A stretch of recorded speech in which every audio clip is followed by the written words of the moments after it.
Number 42 says that a capacitor is discharged through a 100 ohm resistor, and it says something about the discharge current decreasing to 25% of its initial value in 2.5 milliseconds. So something like 25% of the initial charge level in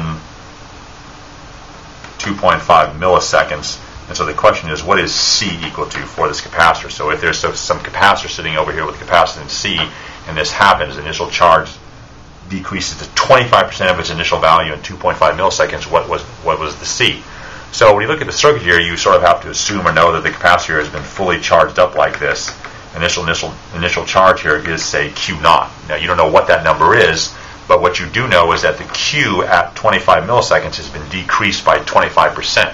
So something like the fact you can sort of pull out of that is something like the charge at 2.5 milliseconds here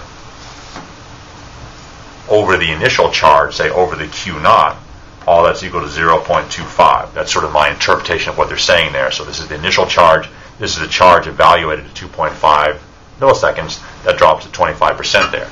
And so what you could do then is, you know that when a capacitor is discharged through a resistor like this, it has what we discussed or know as the time constant of the discharge.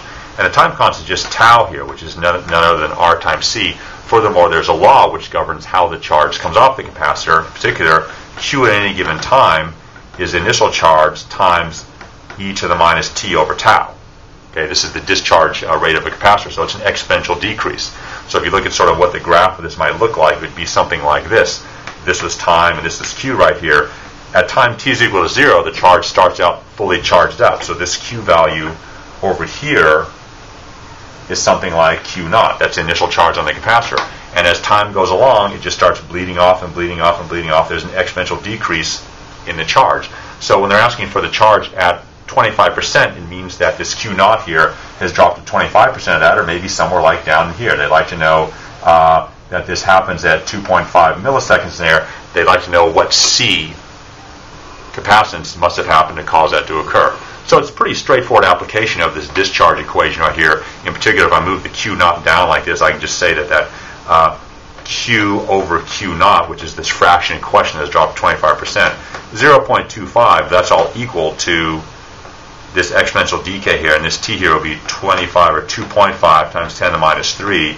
There's your 2.5 milliseconds over R times C. R is 100, and C is sitting in there as the R times C. So in other words, this denominator right here is always the time constant tau, which is equal to R times C. You just multiply the product of the resistance and the capacitance. That's the time constant. So I think you can probably solve this for C yourself. It might involve some logarithms and so on and so forth, but if I solve that for C, I'll get something like 18 microfarads. That's the capacitor that would make all that happen.